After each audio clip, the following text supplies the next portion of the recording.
उद्देश्य भी है जन स्वराज का जो ये 5 मोटो है उसमें प्रमुख रूप से हम लोगों का शिक्षा पर महत्वपूर्ण भूमिका रहेगा।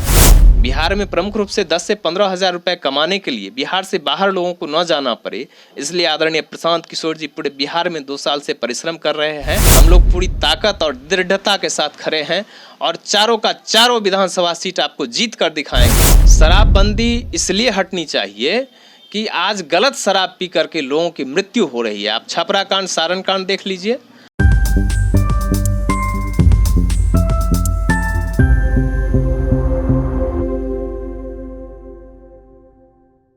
नमस्कार, मैं हूं आनंद कुमार सिंह। आप देख रहे हैं दरभंगा दर्पण। अभी हमारे साथ डॉक्टर राजीव सिंह, जो कि प्रशांत किशोर की पार्टी जो है वो अभी जिला के मीडिया प्रभारी हैं जन स्वराज से। उनसे हम बात करते हैं कि अभी जो आगामी उपचुनाव का जो ऐलान किया गया बिहार में 4 सीटों पर, उसमें क्या प्रभाव दिखाएगी जन स्वराज, इसी सब को लेकर हम चर्चा करेंगे। सबसे पहले सर, आपको दरभंगा दर्पण में आपका स्वागत है। आपके माध्यम से जितने भी दरभंगा जिला के लोग हैं सभी को दीपावली, छठ और गोवर्धन पूजा की हार्दिक शुभकामनाएं, बधाई एवं मंगल कामनाएं। आपने चर्चा किया, अभी बिहार में विधानसभा उपचुनाव हो रहा है। 4 सीट पर प्रमुख रूप से हो रहा है और हम लोगों की प्रबल दावेदारी है और हम लोगों का जो सोच है वो शिक्षा प्रमुख रूप से होनी चाहिए।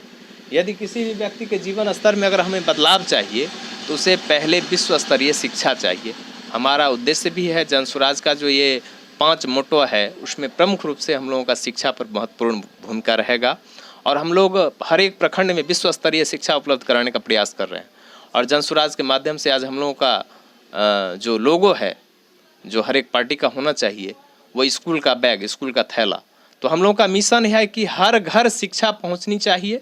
शिक्षा और रोजगार बिहार में प्रमुख रूप से 10 से 15 हज़ार रुपये कमाने के लिए बिहार से बाहर लोगों को न जाना पड़े, इसलिए आदरणीय प्रशांत किशोर जी पूरे बिहार में 2 साल से परिश्रम कर रहे हैं और उसको हम लोग बहुत निकट भविष्य में करने वाले हैं। सर एक चीज़ हम बताते हैं, अभी जो उपचुनाव का ऐलान किया गया बिहार में, तो उसमें क्या लगता है जन स्वराज 4 सीटों पर अपना प्रदर्शन दिखा पाएगी, अच्छा प्रदर्शन दिखा पाएगी इसमें? बिल्कुल, हम लोग पूरी ताकत और दृढ़ता के साथ खड़े हैं और चारों का चारों विधानसभा सीट आपको जीत कर दिखाएंगे। और ये 2025 का हम लोगों का बिगुल है कि 2025 का जो हम लोगों का मुख्य रूप से जो भूमिका होनी चाहिए वो अभी हम लोगों को तय कर लेनी है। और ये चारों सीट हम लोग जीत करके आ रहे हैं, प्रबल दावेदारी के साथ सीट जीत करके आ रहे हैं। लेकिन ये बोला जा रहा है कि बीजेपी का वो बी पार्टी बना है। देखिए, कहने वाले आपको बहुत तरह की बातें कहेंगे। हाल फिलहाल में जीतन राम मांझी जी इमामगंज से अपनी पुतोहू को लड़ा रहे हैं। हर एक लोग, जितने भी प्रमुख रूप से नेताजी हैं, सभी लोग अपने पुत्र और पुतोहू को लड़ा रहे हैं। बिहार के आम नागरिक जो सही में एक सच्चा सोच रखने वाला है, ईमानदार है, विद्वान है, उसको खड़ा करने वाला कोई नहीं है। तो कहने के लिए लोग बहुत तरह की बातें कहेंगे, आप इस पर ना जाएं। अभी जैसे इमामगंज में जीतन राम मांझी जी बोले हैं कि 1-1 लाख रुपया प्रशांत किशोर जी घरे घरे बंटवा रहे हैं। कहाँ है चुनाव आयोग? खोजे। प्रशासन कहाँ है? वो तो स्वयं केंद्र में मंत्री हैं, तो वो आकर के ढूंढे कि किस बात को लेकर के लिए यहाँ हो रहा है। तो कहने के लिए लोग क्या कहेंगे, इसको आप नहीं, इस पर बिल्कुल नहीं लेगा। हम लोगों का एक ही उद्देश्य है, विश्व स्तरीय शिक्षा, और इसके लिए हम लोगों का एक ही छाप मिला है, स्कूल का थैला। जी, हर घर शिक्षा और हर बच्चा पढ़े और वो अपने जीवन स्तर को बदलाव के लिए इस बिहार में अपने आप को रोजगार ढूंढे। अच्छा, बिहार में जो है एक बड़ी मुद्दा चल रही है शराब को लेकर, तो क्या लगता है अगर यदि प्रशांत किशोर जी ऐलान किए हैं कि अगर हमारी सरकार बनती है तो शराब जो है बिहार में वो चालू कर देंगे और उसी से जो पैसा आएगा वो शिक्षा में जो है लगाएंगे, ये कहाँ? बिल्कुल सही बताए हैं आपने। 2 अक्टूबर को हम लोगों का पार्टी का गठन हुआ है। उस दिन प्रशांत जी ने इस बात को उठाए हैं और जिसमें नेशनल मीडिया भी थे। देखिए, शराबबंदी इसलिए हटनी चाहिए कि आज गलत शराब पी करके लोगों की मृत्यु हो रही है। आप छपरा कांड, सारण कांड देख लीजिए। और इस शराब के आड़ में हर एक प्रशासन, हर एक नेता इन्वॉल्व है और ये काली कमाई उन लोगों के घर तक पहुंच रही है।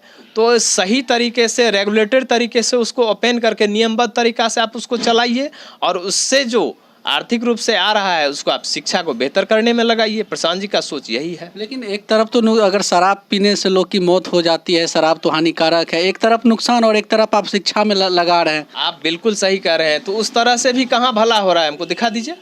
शराबबंदी होने से भी अगर घर घर भला हो जाए तो अब वो दिखाइए।